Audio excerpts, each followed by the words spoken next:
I worry about Ilhan Omar's safety.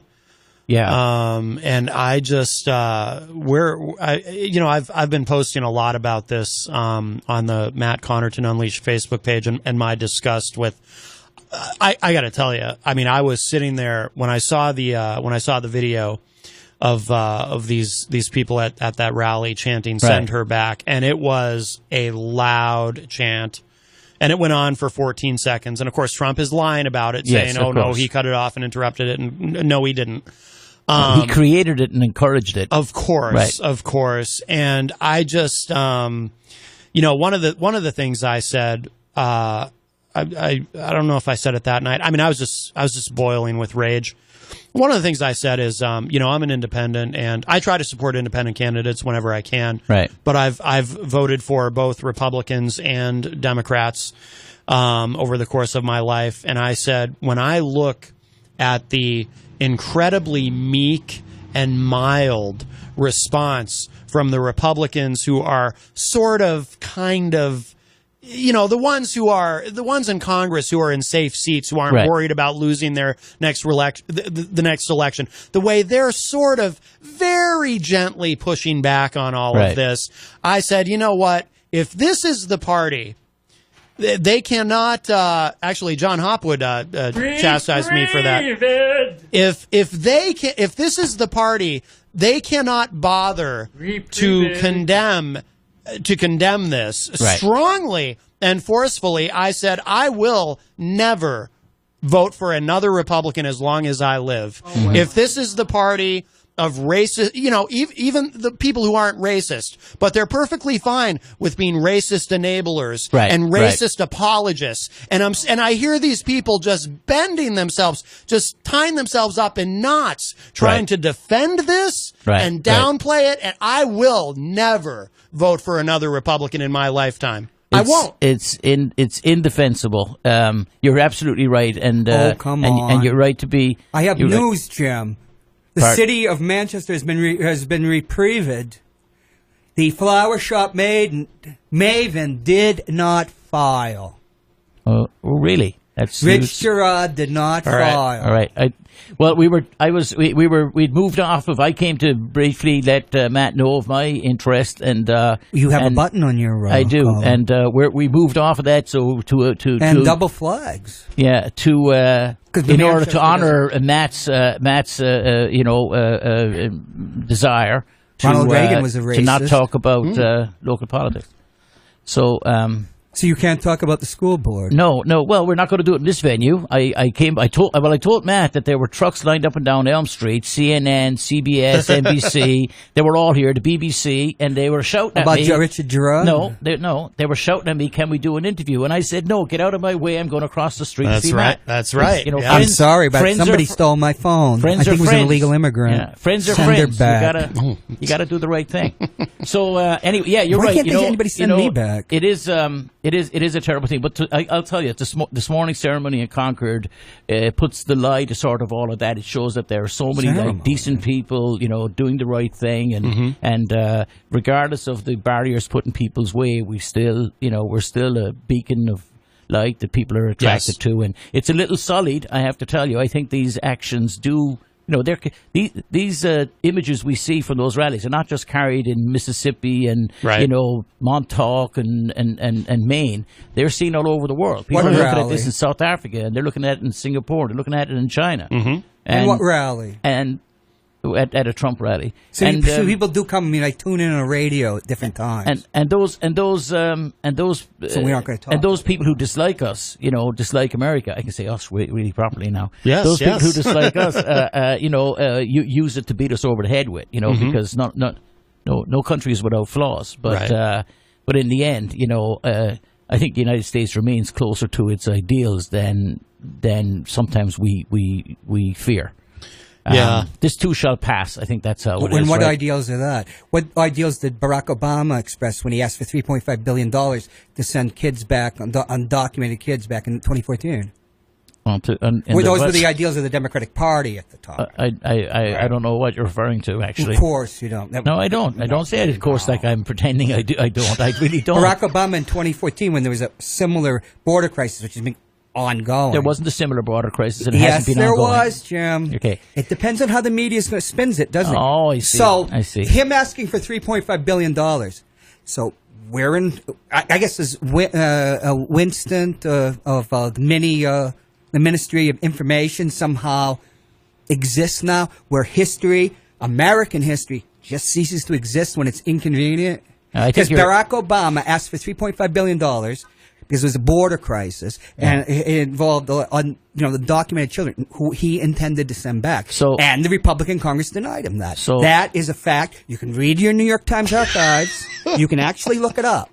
Because the memory hole isn't there. He is right. That did happen. I can back him up on that. Happen. So there have been manufactured crises from time to time at our southern border. So Barack Obama manufactured that crisis in 2014. So he had already been reelected. There have been manufactured crises. So Barack Obama manufactured that crisis. No, I'm saying that the genesis of what we have at the borders today is based on doesn't matter, Trump administration policies that are causing the current problem on the southern border. Did you have to go through an immigration process to get here? Yes. You weren't born in the United States. Yes. Did you have to? Because I lived in Monterey, California, and Carmel, which did you have to go through an immigration process to go there? No, Jim. I was born in the United States. I'm an American citizen. Right. My family. We all are now, right, John? Right, Matt? That's right. That's right. Yes, Jim. Yeah, Jim. It's all funny, isn't it? My family, I'm a disabled American veteran, which doesn't mean anything to most Democrats. And if you go up to the Veterans House, which I did yesterday from my back, and if I go through the book that you can sign, that Carol Shea Porter always signed, you won't find one of your presidential candidates have signed that in the Hall of Valor, which features dead veterans, some of them who were immigrants, including one of the first that died in the War on Terror, who was from Africa. There are Latino names. You can go down to Bedford, Mass, and see the Hall of Valor of the Latinos that won the Medal of Honor, including people who are immigrants, including people that won their citizenship by serving in the military, which is a process that our illustrious draft dodge-in-chief, I guess, is denying people now. So what you're saying is because of that jerk, it is magnified the situation into a crisis with all capitals for you. But you can't deny that this was something that has happened before. I do deny that. Then you're wrong. I've been wrong before. You are actually misrepresenting reality. You're not telling the truth. Well, no, that's not true because I'd have to know that So Barack Obama felt. So is Barack Obama a racist? No, he's not. I mean, I haven't examined. He wanted to send people back. I don't go around his house. I haven't examined everything he said. I don't know. I hate the equivalency. This is yes, because you can never because that is not exactly what you do. The false equivalency bothers me. That's not a false equivalency. Yes, it is. How is it a false equivalency when he was in the same situation and he had the same thing as Trump? So no, that's not true. It's not the same thing, and he didn't. You just said you didn't even know about it. No, I'm saying to you. Didn't he say he didn't even know about it? He didn't even know about something. You don't know about it, but you're going to talk about it. Well, I'm saying no. Come on, Jim. I'd stop talking about it then. If the Democratic Party. I'll go home and study. Why was the Democratic Party for tight immigration laws? I cannot believe we're sitting here in a studio in Manchester with what's going on our southern border and people shouting, "Send her home." That's the news of the day. That's what's going on in our country. It's shameful. You know what's going on? Everybody is ashamed of it. You know what, Jim? And 24 you want to talk about something that happened. Do you talk about that? You want to talk about something that happened 24 5 or 6 years ago. veterans killed themselves every day. I call it false equivalency. The mental health. There's no money up there. The VA is being privatized, care of Koch brothers, Hospital Corporation of America, which gives money to Gene Shaheen. Used to give money to all Republicans.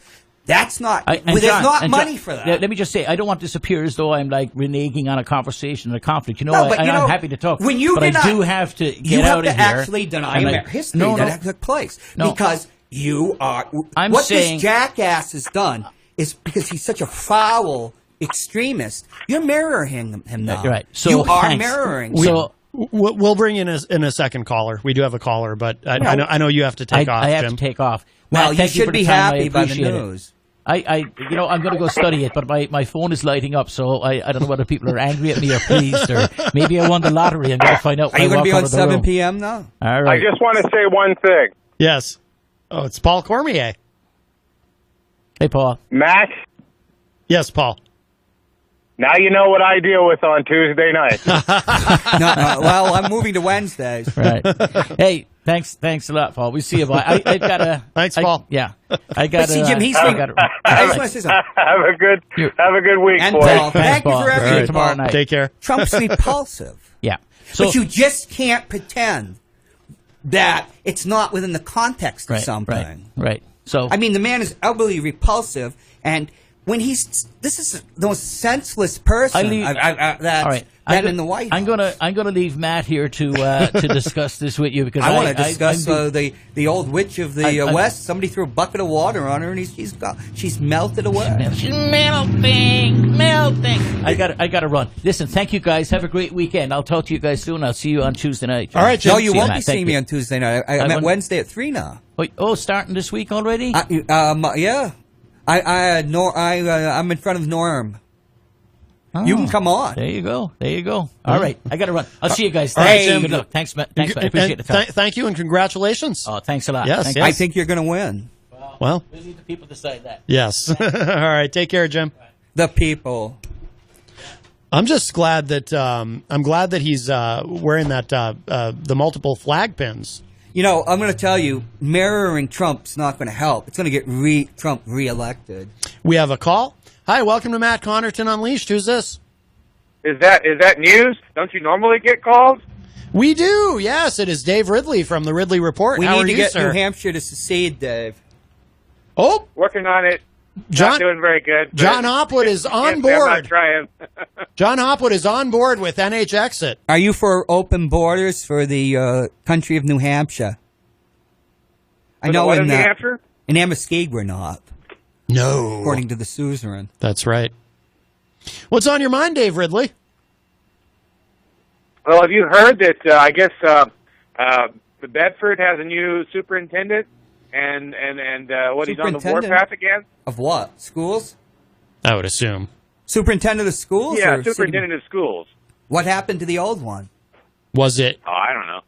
murder? Did it have to do with there was a real kickback in Bedford over the woman, remember, who had molested a child, but she had been an employee at the Bedford, and Bedford High guidance counselors testified for her character. Oh, I remember and that. the parents went wild. You know, Bedford's quite unlike New Hampshire, where like you, me, and Jim were the only people talking about a similar situation here in Manchester. Right, yeah. They went hog wild. Oh, yeah. Turned the city upside down.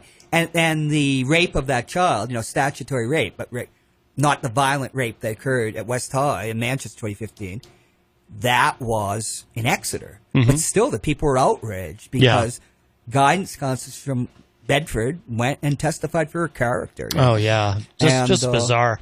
Well, child rape is as we can see, the Epstein case. That's a... Yeah. But, so tell us more, Dave Ridley. I see Fred Boenig going off. So now, can you guess what the new super? There's not a new. Did I say superintendent? A new principal in Bedford. But anyway, is it Phil Griotto? Guess what he's on the warp? Can you guess what he's on the warpath again? I don't know. Sugary drinks. Common Core? I mean, that you would think that would be, you would expect something like that, like maybe sugary drinks or the Singapore math, or Singapore math use, heroin use or something like that. I don't know. Boys what wearing he's actually on the push-up warpath bras against is parents wearing push-up bras. What what about underwiring? It trips off the metal detectors. Oh, yeah. So, we've seen women wearing bras in their gun. I mean, guns in their bra. Yeah. Why am I thinking about bras? I like that. I think it's hot. Too hot. Well, what do you mean, Dave? Please expand. 99 degrees hot. So I guess what he says is, well, there are a lot of parents here who are trying too hard to help their, things go well for their students in school, and they're snowplow parents. They're doing too much. Yeah, that's the latest thing about leveling. Snowplow parents. Yeah, we saw that in California. He's condemning his taxpayers, basically. Right, because it puts minority students and POC students at a disadvantage because it's a known fact that, middle-class parents of any color, they talk to their children more, they get more involved, that a poor child hears like 2 million words less than when they go to start school. And the hearing all the talk, being talked to by parents, being taught things, helps develop the brain and its ability not to learn. And that is now, in the Orwellian world we live in, that is wrong. I saw this all in California. They get rid of leveling, and because there were certain segments of the population that it's demonstrably true cannot function at the same level. Mm-hmm. Then they had the thing where in the Hayward schools, where they had the story in the San Francisco Chronicle about a POC student who was a D student, but then they reconfigured the class so that they were white, Chinese, and they got rid of all the tracking, and the whole class takes the test. And they said, well, this kid went from a D student to an A student. And this is published without irony, that's actually it. And rather than addressing the fact, what would lower the scores of a poor kid or a POC kid who's poor, I think it's a form of PTSD, a complex PTSD because once I started getting it, my IQ drops drops 100 points. You just can't function. Right. But rather than do Makes that, sense. it's like this fantastic Stalin-esque leveling or something. It's bizarre. This is the first time, by the way, I've heard that term, snowplow parenting. Is that what it is? I've never heard that either. But snow being white. Yes. And white people are evil. That's what we're learning from the Squad. Oh, isn't that it? I'm sure. Isn't that what's the truth? They chisel off the Puritan at Yale from the facade because people are being upset by it. Of course, Yale was founded by Congregationalists. All public school systems come from the low church, non-white light Protestants like Congregationalists, because that was part of their tradition. And that's in the Constitution. That's in the Articles of Confederation, that every state that comes in has to have a public school system. Because to a Protestant, but an anti-establishment Protestant, one against the Church of England, just as the Church of England broke off from the Catholic Church, and in many ways mirrored the Catholic Church, except that the king was the head, not the Pope, the king or the queen. The Church of England was similar, and they were all so you had the reaction, the dissenters, who were the Puritans, came to America. They just the South was settled by was differently settled, as Maryland was the only colony with Catholics, and Pennsylvania originally was Quakers, but New England so dominated the country at one time, versus Virginia also, the great slaveocracy. But the ideals, free speech, John Milton, a Protestant divine, a Puritan. The only reason he wasn't executed after the English Revolution, he was Cromwell, who had deposed the king and killed him. Parliament beheaded him. He was a Protestant divine, and he was his Latin Secretary of State. He wasn't murdered because he was one of the greatest writers. He wrote Areopagitica. Areopagitica is a pamphlet, an argument for the free speech, free licensing of pamphlets by nonconformists. That is the basis of the First Amendment, plus the Glorious Revolution of 1989 and what would be called the Bill of Rights. That was brought to America. So does that kind of sum up what's going on in Bedford, Dave? No, but the thing is, Bedford's a place that comes from that type of thing. Education. That was 6 degrees of separation at the end there, probably. But I don't know. The point is, with regard to the snowplow parenting, I'm sure public that education there are is a cultural thing. That's where, what I'm saying, and it will reflect the culture. I'm sorry. Can you hear me? Oh yeah, go ahead, Dave. I was just saying, with regard to the alleged snowplow parenting, I'm sure there are cases where parents do too much and they're harmful, in the process of trying to move their student along faster than others or whatever. I'm sure that it can be abused. John Stuart Mills. It's like anything else. Once there's some new thing you're not allowed to do, the government starts to see it everywhere, and those schools are the government. Well, you use government too broadly. That's the problem. The point is that the public schools in America were a reflection of low church, non-white light meaning non-evangelical Protestants. And the reason was because every male had to be able to read the Bible and interpret them for himself. And many women did too. Literacy in Massachusetts in 1800 in the state of Connecticut, which was primarily Congregationalists at the time, and had established churches too, congregational churches, it was almost 100%. It's never been reached again. But the idea was, rather than a priest reading the text and interpreting for you, like I asked my mother, did you ever read the Bible? She said, we had Bible stories. The priest told us what it was. Yeah. And in many ways, it's probably better. But let's not get into that. Right, because it was one thing when you had this consensus, but then everything fragments. And the evangelicals have quite a different way of thinking. You got to remember the Civil War is a reflection of they call it the Cousins War, of the war that happened in 1640 in England. Cavaliers and Roundheads. The South becoming the Cavaliers again. And they were defeated by Greater New England. The North overwhelmed the South in the Electoral College by 1856, 1860, because it just, with its industry and everything, and the immigration, Irish, Germans and all that, it just outstripped them. And it gets power. And so they seceded. Yeah. See, that's history, but nobody wants to know history. They want to pretend the world was created right now. Right, yes. Anything else on your mind, Dave?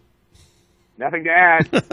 All right, give the Ridley Report a plug before you go, please. Get the secession rolling. RidleyReport.com. I ambush interview politicians. Yes, indeed. And you do it well. All right, thanks, Dave. What good does it do? All right, bye-bye.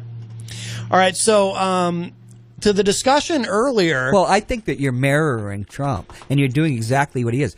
Saying that about it's Friday, it's hot. You're a Yeti, and passing. We have another call. And you're scratching. Busy day today. Hi, welcome to Matt Connarton Unleashed. Who's this? Hi, Matt. This is Karen. How are you? Hi, Karen. Good. How are you doing? Good. I'm just calling to talk about the snowplow parenting, and what it actually means is just like those actresses that paid for their daughters and children to get into colleges. That's what it means. It's parents that will at any cost push any obstacle out of the way for their children to advance. Oh, okay. I really don't think it has anything to do with politics. Half the time, Mr. Hopwood, I can't follow what you're saying anyways. Well, it does do with politics, doesn't it? It's parents that just want their children to get ahead, and they have the money to do it. They'll rewrite their essays and everything. They're clearing the way for their children to succeed. Oh, okay, great. Well, thank you, Karen. Yeah, I hadn't heard that term before today, but it certainly makes sense. Well, in California and other places, the criticism is of anything. Yeah. You're giving them an unfair advantage. And that I voted in California in a proposition to keep affirmative action, which lost. And let's ask Karen. Anything else on your mind, or what was it? Just that? Nope. That was it. I just wanted to elaborate on what that was, because it really didn't have anything to do with the government. It's the parents themselves. Gotcha. And all right, Karen. Thank you. Okay. Thanks. Thank you. You got it. Bye bye. But see, what she's saying is not true, because schools are in our Constitution. It's in the Articles of Confederation. It was in the Northwest Ordinance. That was the first act that Congress passed after the reconstitution, the creation of the United States under the Constitution. I think she was just talking about what that specific new term. But everything's political. New. Sex is political. Homosexuality is political. Gore Vidal. I suggest that she read Gore Vidal's articles from the 1970s when the gay rights movement was new. About sex is politics. I think he has an essay that's called that. Yeah. Everything you do is politics. When the government goes until Griswold versus Connecticut, 1965, which was brought up by none other than Romney during the 2012 debate with Obama. And I turned to the people from the New York Times who are younger than me and says, they're talking about abortion. They didn't know that. That you had to know. Griswold v. Connecticut. Until the court created the right of privacy under the doctrine, there's a penumbra of privacy rights. Umbra penumbra. That is Justice William O. Douglas, backed up by the super chief, Earl Warren, and there were bumper sticks, impeach Earl Warren. The reaction of Trump is a reaction against the Warren Court. They are the ones who desegregated America, ordered the desegregation. Never quite really happened, though. Everything's politics. Sure. Under Griswold, before Griswold versus Connecticut, a married couple in Connecticut. We're not talking about, the Peckerwoods in Alabama, who you could actually shoot black folk, even in 1979, when my father was living in a gated community in Birmingham. And you could not get a condom unless you had a prescription, unless the doctor allowed you to. A condom. Wow. A prophylactic. Let alone an abortion. Roe v. Wade comes out of Griswold. It comes out of a doctrine of privacy that many people on the right, and I'm sure many people on the court as constituted, believes is a fiction. That doesn't exist. Because if you remember the Bork hearings, chaired by Joe Biden, who borked Bork, yes, along with Ted Kennedy, because Joe Biden was a Ted Kennedy liberal. Although people now want to pretend he's a racist and some type of horrible reactionary, they want to rewrite history. And those who don't know history repeat it. Because you're re-electing this jerk. But everything's politics. Dave, in his way, is right. When somebody, a principal, is starting to talk about it, because snowboarding, there's just like there's a penumbra of privacy, metaphors. Language is based on metaphor, thought. Substitution of one thing for another. I studied semiotics. Had to. Defense Intelligence Agency had us do it.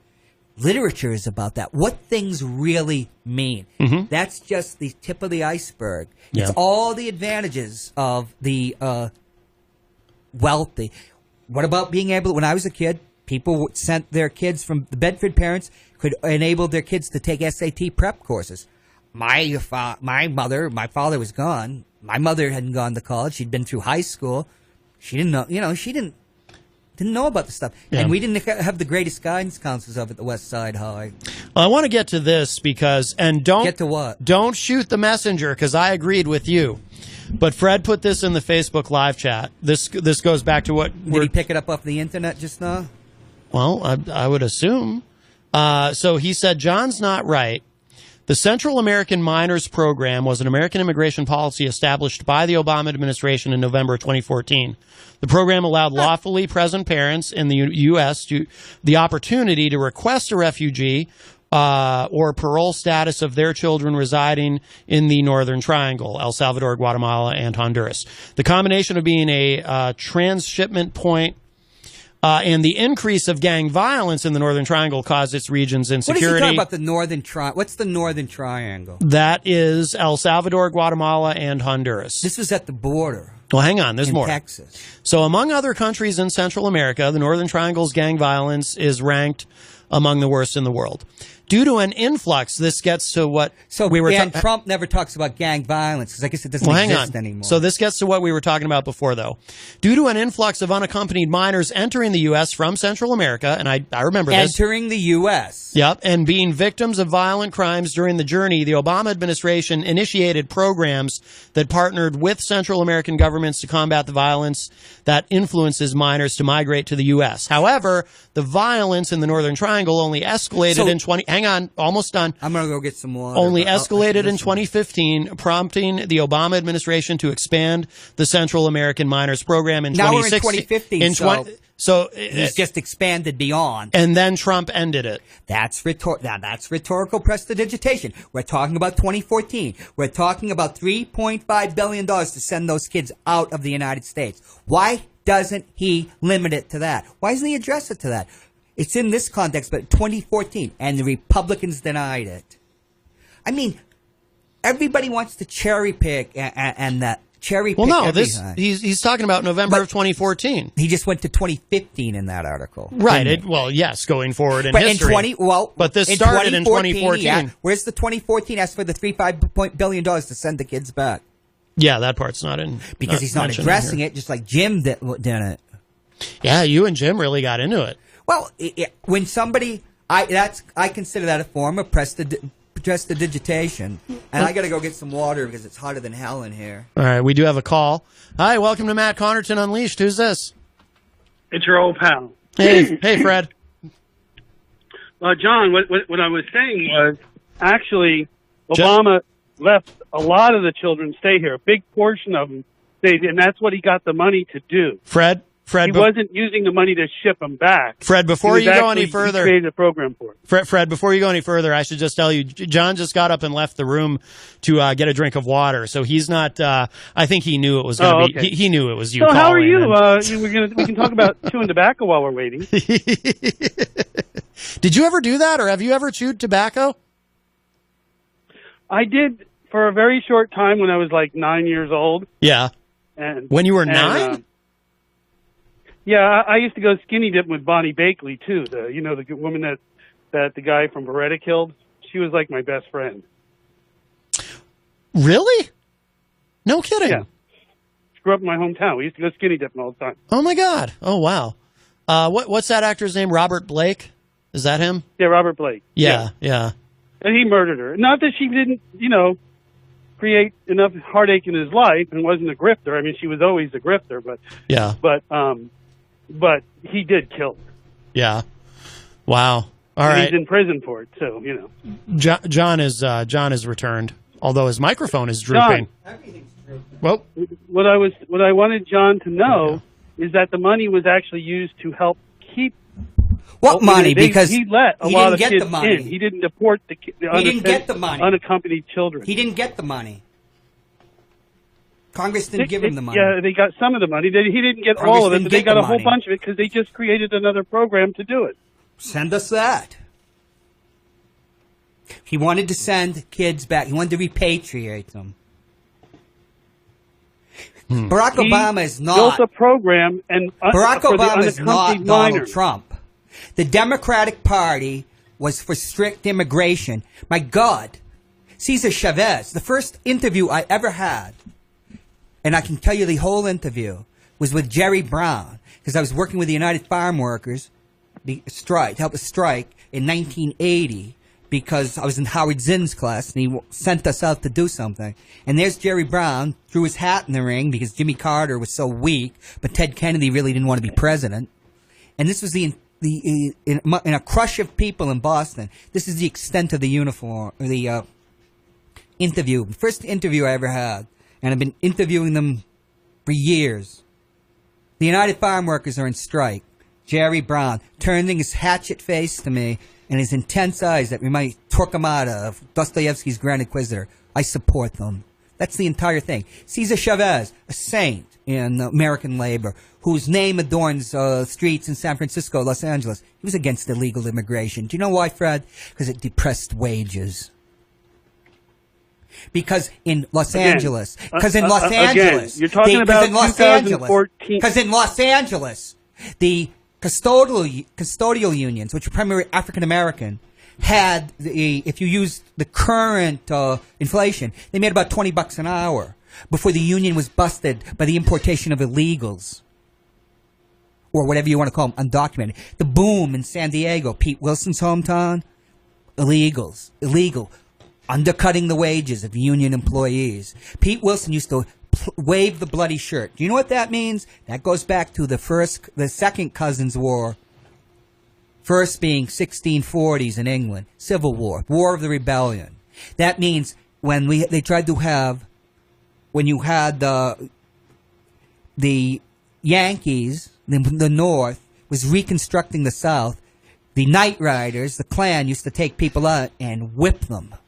And one Republican congressman, because the party of Lincoln was the party of African Americans, through Eisenhower, at least, who first president since that era to get 2 civil rights bills through in 58 and 60 with LBJ's help as the majority leader of the Senate. Weak bills, but weak nonetheless to get African Americans the ability to vote in the South, them being Republicans, and primarily there.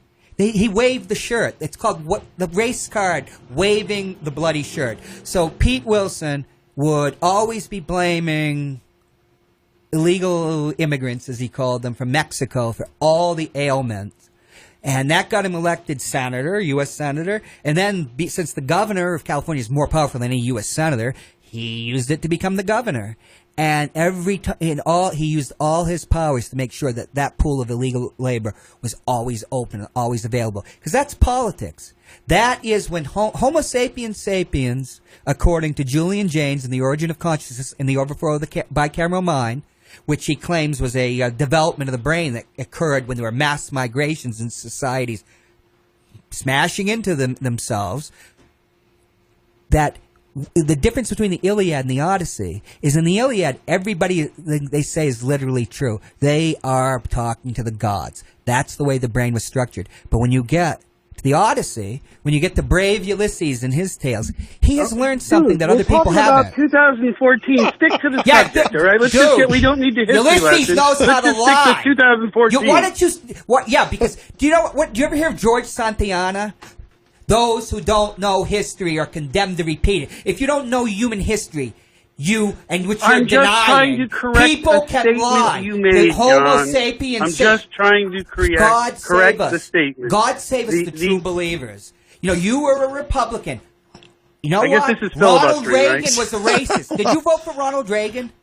He started his campaign in September 1980. Well, after the convention in Philadelphia, Mississippi. Mississippi. You should let Fred answer if he voted. You asked him a question. Did you vote for Ronald Reagan? Did you support Ronald Reagan? He was a racist. Oh, I know. Probably I was too. I know. Do you know who died in Philadelphia, Mississippi? 3 civil rights workers. But what does that Everybody have knew to do that. with 2014 when you were saying that What does that about have to a do with specific it, right? topic, John? John, let's just stick to that topic, okay? What does Just that let have to Tim do with just it, do that? Fred? You supported the racist president, didn't you? With your free will, you voted for somebody that went to Philadelphia, Mississippi, notorious, and gave a speech on states' rights, which is a code for I used to like segregation. Rush Limbaugh, too, you know? I mean, you want to say that. Segregation. I did. You supported the I was a racists. Baptist missionary, too, John. You I did supported that the too, racists. Yeah, the Southern but, Baptists. you know, John, but let's Southern stick to Baptists were 2014, because that was the topic. so wonderful, you know, when it came to race relations. I think what Fred is trying to tell you is that he has evolved, and he's not the same person ideologically that he was back then. And were you a bad person then? Were you evil? Yes. Oh, yeah, you were evil. Now that I look back at myself, yes. You were just a human being. Yes, I believed a lot of things that were totally not true, John. Well, I did. You're a true believer. I really did. I've had a lot of epiphanies God in my save life, us, John. the true believers. A lot of them.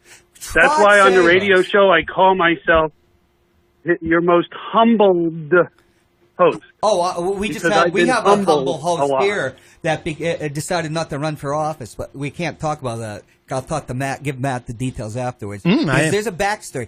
My thing is, human beings lie all the time. In California, what do they call it? The Bradley effect. Oh, yeah, we're going to vote for Tom Bradley, who was African-American. Then they go and vote for the Jamaican. What are you doing? People are human. This jerk, the things he says. You're and referring, then everybody reacts. You're referring to Trump, just to be clear, not Fred.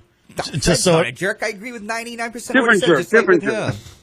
It's just this jerk. It's like he's mesmerized Matt. Where Matt, it's like Matt's falling into traps that you used to criticize because you're outraged. This guy is a real. Of course, I'm outraged. Ass. Yeah. But not all Republicans are evil, and that's ridiculous. I never said all Republicans were evil. When I met John Huntsman, I love Ronald Reagan. You think I busted his balls, his stones or whatever? If you're going to have to edit that. No. The TV's not on? You can get away with that. I didn't bust his bones about supporting a racist. I don't know if Ronald Reagan was a racist. I know he used racist tropes, and George H.W. Bush used them very effectively against my candidate, Mike Dukakis. And everybody talks about how wonderful George H.W. Bush, that absolute P-R-I-C. Let's bring Fred into that because he might not realize what you're referring to. So, Fred, I made a comment on the Matt Connarton Unleashed Facebook page that because of the incredibly meek and mild response from the Republicans in Congress, those who are in safe seats, who don't have to worry about upsetting the MAGA people and losing, I said that because of that, because there's so few of them who are bothering to speak out about anything, I said I'm never voting for another Republican because to me this is a party full of racist enablers and racist apologists who don't even have the stones to call Trump out on anything. I mean, instead they spend a lot of time equivocating and obfuscating and sort of, just turning themselves, just twisting themselves in knots trying to excuse this kind of stuff. And I said, if this is how it is, I said, I'm never, because I'm an independent and I voted for both Democrats and Republicans. But I said, I'm never voting for another Republican if this is what the party is. And so that's what Jon was commenting on there. But I'm curious to know your thoughts. I feel that I'm the guy that started this whole discussion the other day, right? Mm-hmm. I mean, when I said if you continue to support this man, then not only then you become a racist because you support someone who is clearly, it would be like saying I support David Duke and then saying, but I'm not a racist. Mm-hmm. It would be that obvious. And there's no difference. There's no subtleties, right? It's when you don't call him out. I mean, if you said David Duke's a racist and he's a no good person, but I like the way he runs the budget. So Donald Trump something different. Has made statements equivalent to David Duke that blacks are animals and mud people and they should be thrown out of the United States and we should have a white people's country. He's made those statements. No. Not exactly. You mean Donald what do you Trump? mean not exactly? Yeah, he did say I'm a nationalist. That was his dog whistle. Who cares? And he's the guy who was the one who started his first. Oh, I'm John, a nationalist. John, he said I'm a white nationalist. John, let Fred finish. But a white but it's bull. Did he say white nationalist? Yeah, actually, Trump has said that. Show me. Or he's a fan of white nationalism. I don't believe that. No, he did. He did. You show me that. Show me that in a reputable source. Show me that in something that's reputable and backed up. Okay, John. I don't know that he said. I'm going to say that because I try not to say things that at least I don't have a source for. I'm not sure that Donald Trump has ever said he was a white nationalist. But the very first time he showed up in the New York Times was when he got sued for discrimination. That was the very first time Donald Trump's name ever showed up in the New York Times. He and his dad got sued for discrimination. He's also the guy who went out there and put, the Central Park 5, right? He is still to this day not apologized for saying that they needed to be executed, even though they were exonerated with DNA and everything else. They are oversimplifying. And they have the guy that did it. He couldn't find that. So Mayor Bloomberg's a racist because he would not settle that case because you're oversimplifying the exoneration. But let's just say Donald Trump. Let me ask you something. They found the guy who did it. They found the person who did it. They found one of the persons that did it. There was multiple semen in her, wasn't there? They found one of the people. They didn't find any of those kids. They didn't find any of those kids. DA and evidence is very funny because I know a person that was involved in the OJ trial. Here we go.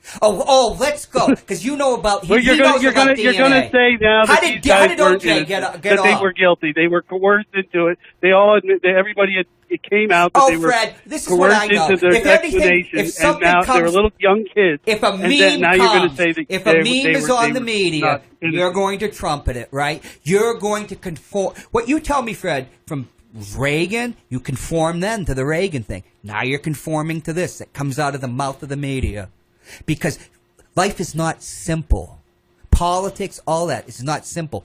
My criticism is you're going through life now looking at a hood ornament when you're driving a car. Because this is just a show that this jerk has been staging, abetted by a advertising-fueled media that wants a freak show because it gives them ratings. And we're all supposed to... I'm not joining in on a freak show by this guy. I've already got my freak on personally. Ooh, you got your freak on? When you're going to talk about Fred Trump being sued for redlining, that probably included 100% of all landlords of that time.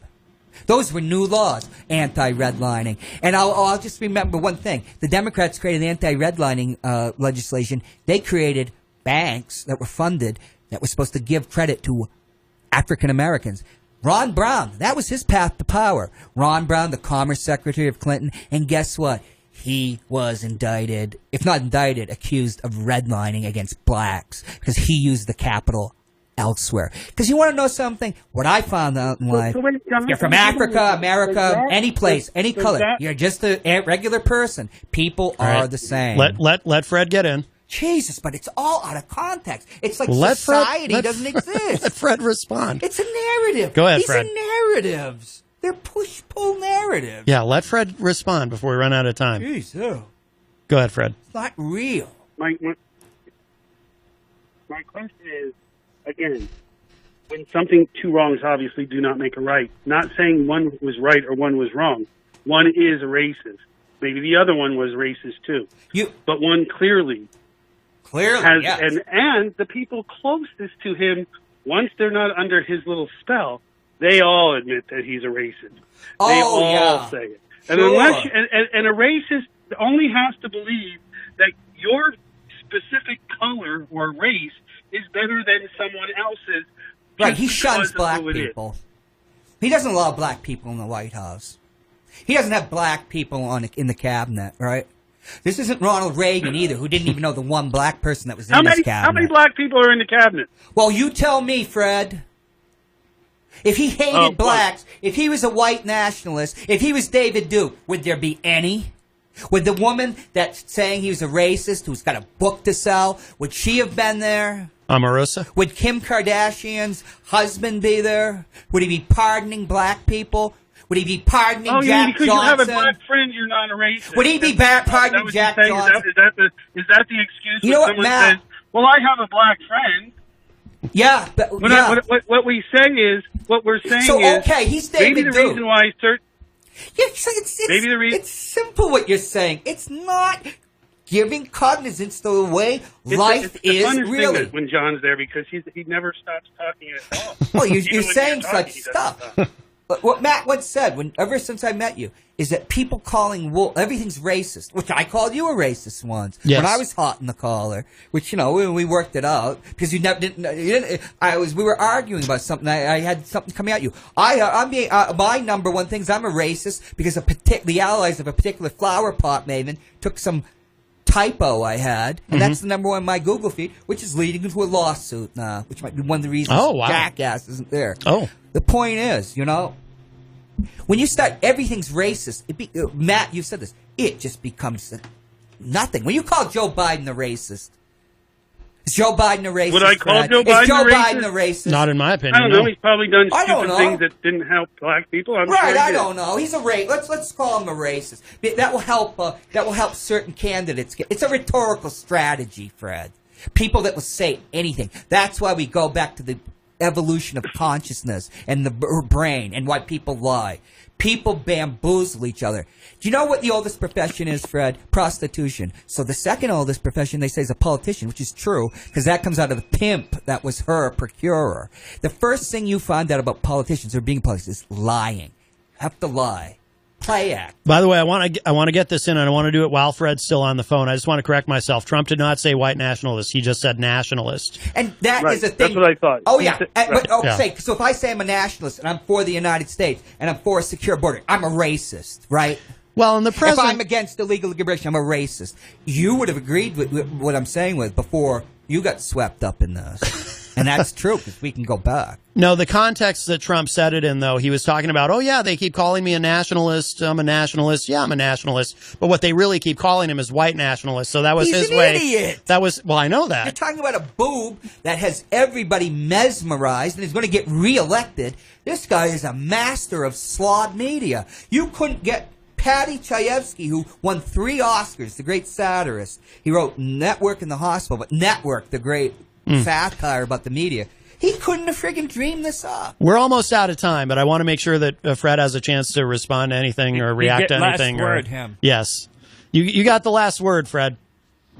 Okay, all I wanted to say was that in 2014, actually, they created a program to help these kids, and that a huge portion of the unaccompanied minors actually were allowed to stay, some of which was because of George Bush's original law in 2008.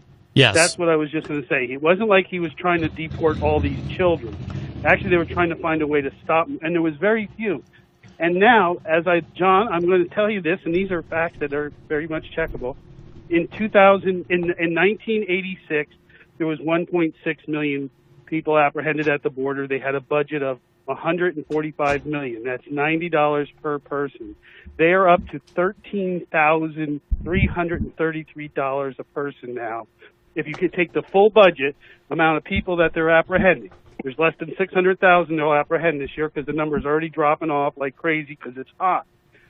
So this is not about Mexicans or Guatemalans. This is about for-profit prison. That's right, it's all about that. Money. That's everything about that. You know, Fred, why is it that I feel like in 20 years after the military coup, because this jerk and the extremism and the polarization that's approaching France at the end of the Fourth Republic, you're going to have a different story because that's the reality being spewed out by what we had before one of our shows. No, we're just talking numbers, John. I'm just talking numbers. Aldous Huxley. Numbers, money, numbers. Aldous they just Huxley. Put $9 billion on the border. They put $9 billion on the border to deal with 600,000 people. Right, because no Democrat would ever use a process to loot.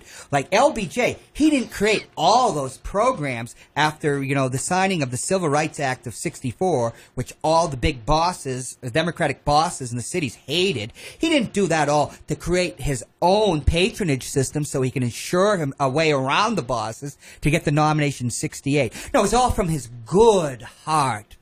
Good heart. Oh Jesus! Well, I don't think any of that money. I think they did a better job in 1986 on a budget of $145 million because whatever they were doing then, we didn't have prison, we didn't have kids in jail, we didn't have all this stuff, and they had less money. But now they can't manage these people, and actually, I have friends there today at the border. How do these kids get here? They don't manage them very well for this huge amount of money. If Trump, I wouldn't be surprised if there were agents of Trump and the Democratic Party down there spurring this on. It is a political and rhetorical strategy, and it is working for both sides. The extremists on the right and somebody's on making the money left. on it. Somebody's making money on it. Yeah, see, MSNBC, it helps their ratings, although I guess CNN is tanking. Well, maybe not that's not the money that they're getting that they just gave the NBC's not getting any of that. Oh, yeah, and all you do-gooders asking for money. That's all from the goodness of your heart, right? Like, we can talk about the veterans. What was that? The Wounded Warriors Project that Trump, when he gave the money, it was revealed what a friggin' utterly corrupt organization that was. Yeah. I mean, people are doing this all out of the goodness of the heart. It's not that they're living, right? They don't make a living out of this. All right. Well, we are out of time. So, Fred, thank you so much for the call, my friend, as always. No problem, boss. All right. Have a nice night, John. I always do. Bye, Fred. All right. I don't have flashbacks and nightmares. Fred Boenig leaves us. Jon Hopwood, thank you so much. We are out of time. Thank you, Matt, for all you've done for me. I'd like to accept this. Oh, are we giving out the Askers? No. And thank you, Jim O'Connell for stopping in earlier. Thank you, Karen, for calling, Andy, and anyone I'm forgetting. I'm probably forgetting somebody. And that's it. I'll talk at y'all on Monday. Granted State of Mind is next. Bye, everybody. Glenn, nobody signed up for mayor other than you. Uh-oh.